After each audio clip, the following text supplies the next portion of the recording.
झाले हळदीचे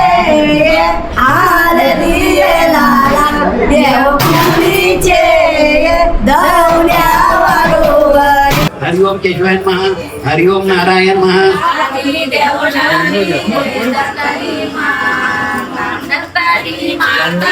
बाई पहिले वाजते झुम झुम झुम झुम.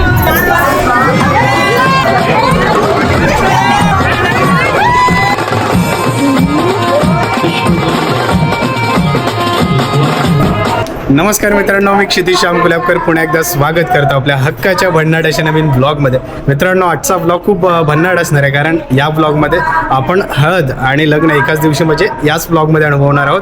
याच्या आधी आपण पाहिलं असेल की हळद आणि लग्न हा वेगवेगळा कार्यक्रम होतो. आज आपण आलो आहे ज्याच्या लग्नासाठी हळदीसाठी तो आपल्यासोबत आहे, तो म्हणजे अमोल दादा. तर सर्वप्रथम तुला अभिनंदन. थँक्यू. कसं वाटतं तुला? मस्त वाटतंय, खूप एक्साइटमेंट आहे. आणि ह्या व्हिडिओच्या माध्यमातून सगळ्यांना सांगू इच्छितो की माझे मित्रपरिवार जे फॅमिली मेंबर्स आहेत त्यांना सगळ्यांना सांगू इच्छितो की सगळ्यांनी हळदीला या, नक्कीच. लग्नाला या आणि एन्जॉय करा. आणि हा असा कार्यक्रम मी पहिल्यांदा अनुभवणार आहे, ते पण अमोलदाच्या लग्नाच्या निमित्ताने.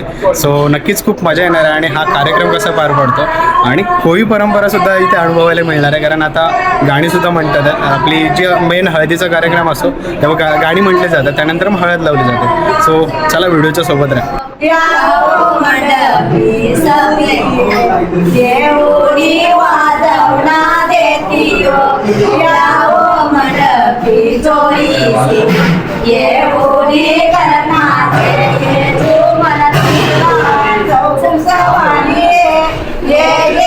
शिला तांदाचा नांगर तरका आलची जमीन जमीन चोकनुनी घ्या गे आलची जमीन जमीन चोकनुनी घ्या गे उचा मारी नांगर तरका गे उचा मारी नांगर तरत आलची जमीन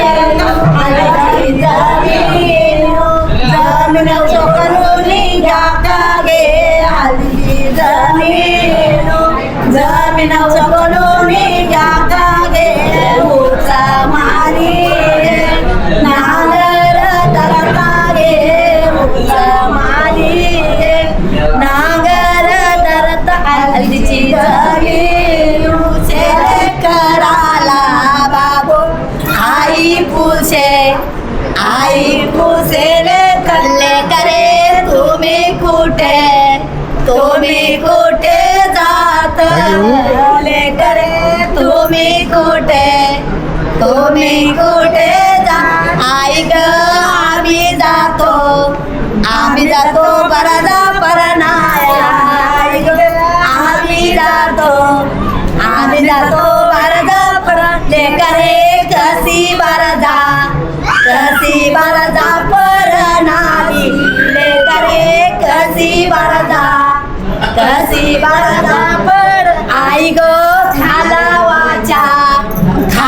वाचा मेलन मेली. आई गो खाला वाचा.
यावे आसनस्थ बसावे आशीर्वाद द्यावा गानावर यायला स्थान देऊन यावे आसनस्थ बसावे आशीर्वाद द्यावा गानावर यायला वास्तुदेवानी यावे आशीर्वाद आसनस्थ बसावे आशीर्वाद द्यावा गानावर यायला सर्व पुत्रण देवानी यावे आसनस्थ बसावे आशीर्वाद द्यावा गानावर यायला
तर मित्रांनो फायनली अमोल दादा आणि सिद्धिवाहिनीचं लग्न पार पडलं आणि कार्यक्रम म्हणजे खूप छान पार पडला आणि मी पहिल्यांदा एवढे विधी पाहिले आणि त्यात वहिनी एवढी एक्सायटेड होती की त्याच्यामध्ये येताना मुंडावे पडलं तेच लक्षात नव्हतं. पण आता आपल्यासोबत दोघंजण सोबत आहे. तर तुम्हाला कसं वाटतंय छान वाटतंय. आणि आत्तापर्यंतचा हा प्रवास कसा होता तुमचा? खूप म्हणजे असा एक्सायटेड होता एकदम आणि खूप घाईघाई झाली प्रवासामध्ये. म्हणजे कसं झालं, सुरुवात कशी झाली, शेवट कशी झाली हे नाही कळालं. असं काय वर्षाचा हा प्रवास आहे. 10 वर्षाचा आता 11 वर्ष झाली. 2015 मध्ये जी सुरुवात झाली होती ती आता कुठपर्यंत आतापर्यंत येऊन आता पुढे आता एकत्र काहीतरी झाल्यासारखं वाटतंय. तर दोघांना सुद्धा कॉंग्रॅच्युलेशन. तुम्ही ते हार घाललं ते प्लॅनिंग करून आलेलं? नाही नाही नाही. मग ते असं झालं. आपण ते छान होतं. Okay okay. तर तुम्हाला कसं वाटला ब्लॉग नक्कीच कमेंटमध्ये सांगा. व्हिडिओ आवडला असेल लाईक करा, सबस्क्राईब करा आणि शेअर करा विसरू नका. तोपर्यंत मी आता अशाच काही खास ब्लॉगमध्ये घेतो राहता. Tata bye. गणपती बाप्पा.